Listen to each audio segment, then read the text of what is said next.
আর 10টা মানুষ যেভাবে বিবাহবার্ষিকী পালন করেন সেভাবে পালন করলেন না করণদিঘি ব্লকের এক দম্পতি। এদিন তারা পুরনো জামা কাপড় গরিব মানুষদের হাতে তুলে দিলেন। স্লোগানের নাম দেওয়া হয়েছে প্রয়োজন না থাকলে দিয়ে যান, প্রয়োজন থাকলে নিয়ে যান। এই মহৎ অনুষ্ঠানে সামিল হয়েছিলেন করণদিঘির বিধায়ক গৌতম পাল, করণদিঘি থানার আইসি সঞ্জয় ঘোষ, করণদিঘি ব্লকের যুগ্ম সমষ্টি উন্নয়ন আধিকারিক বাপ্পাদিত্য রায়, ট্রাফিক ওসি শামীম ইকবাল আনসারি, সমাজসেবী মতিউর মাদানি এবং বারডাঙ্গি বৃদ্ধাশ্রমের সুপার শ্যামল দাস প্রমুখ। পেশায় তারা দুই বিভাগে রয়েছেন।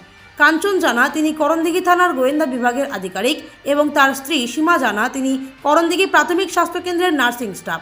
তাদেরকে সরকারি দায়িত্ব সামলানোর পাশাপাশি বিভিন্ন সময়ে সমাজসেবা কাজে উদ্যোগী হতে দেখা গেছে। সোমবার তাদের 25তম বিবাহবার্ষিকী। আর্থিক দিক থেকে তারা যথেষ্ট সচ্ছল। এই দিনটি তারা অনেক বেশি জাঁকজমকপূর্ণভাবে পালন করতে পারত, কিন্তু তারা সেই পথে না হেঁটে একটু অন্যভাবে পালন করছেন। তারা বিবাহবার্ষিকী জাঁকজমকপূর্ণভাবে পালন করলে সমাজে এখনও বহু মানুষ আছেন যারা চরম আর্থিক কষ্টে ভুগছেন। ছোট ছোট শিশু সহ নিজেদের লজ্জা নিবারণের কাপড় জোগাড় করতেই হিমশিম খেতে হয়। আবার বহু মানুষ আছেন যাদের বাড়িতে দামি দামি জামা কাপড় বাড়িতে পরে নষ্ট হচ্ছে। তাদের অব্যবহার্য কাপড় দিলেই এই অসহায় মানুষগুলোর লজ্জা নিবারণ হতে পারেন। সেই লক্ষ্যকে সামনে রেখেই 25তম বিবাহবার্ষিকী এভাবেই পালন করছেন। 25 বছর বিবাহ বার্ষিকী আমরা এরকম করে করলাম, সুখে দুঃখে। প্রত্যেক বছরই আমরা কিছু না কিছু করে থাকি। এইবার আমরা সেটা গুরুত্ব দিয়েছি যে এই কাপড়ের যে পুরোনো জামা কাপড় আমাদের বাড়িতে অনেকেই পরে থাকে, কিন্তু সেগুলো এমনি পরে থাকে, কবে যে পরেছে ঠিক নেই। তো সেই জামা কাপড় যদি কারো প্রয়োজনে লাগে সেই উদ্যোগটা নিয়ে একটা ঘর করা হয়েছে, যেখানে যাদের এরকম জামা কাপড় বাড়িতে আলমারিতে পড়ে আছে সেই জামা কাপড়গুলো ওনারা দিয়ে যাবেন এবং যাদের প্রয়োজন তারা এখান থেকে নিয়ে যাবেন। এই উদ্যোগ নিয়ে এটা করা হয়েছে।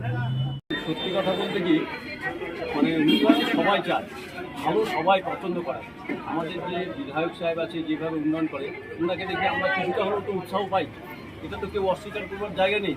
সেই কারণে কি আমরা অতটা করতে পারবো না, যতটুকু পাশে থেকে কিছুটা করলাম। আজকে দেখলাম সবাই মিলে যে এসছে, আজকে তো এটা সত্যি করণদিঘির জন্য একটা ভালো কাজ। সবাই মিলে যদি অল্প অল্প করে কিছু করি না, আপনি দেখবেন সবাই সুখে থাকবে, সবাই শান্তিতে থাকবে, সবাই ভালো থাকবে। কী বার্তা থাকবে?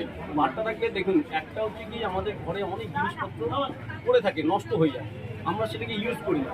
সেই জিনিসগুলো যদি কাউকে দিয়ে দিই, এবার অনেকে থাকে কি কারো কাছে নিতে লজ্জা পায়। এখানে দিয়ে দিলে কি হচ্ছে, সে এসে যেহেতু ঘরে কোনো তালা থাকছে না, ও নিজের মনে করে নিয়ে চলে যাবে, কেউ দেখতে পাবে না যে কে নিয়ে গেল, সবারই উপকার হবে। কি উপলক্ষে এটা করছেন আপনারা? এটা আমাদের 25 বছর যেহেতু বিবাহবার্ষিকী, এটা মেন উদ্দেশ্য অবশ্যই। তার সঙ্গে কি কিছু মানুষের সাহায্য হবে, কিছু সহযোগিতা করে দেবো, এটাই উদ্দেশ্য।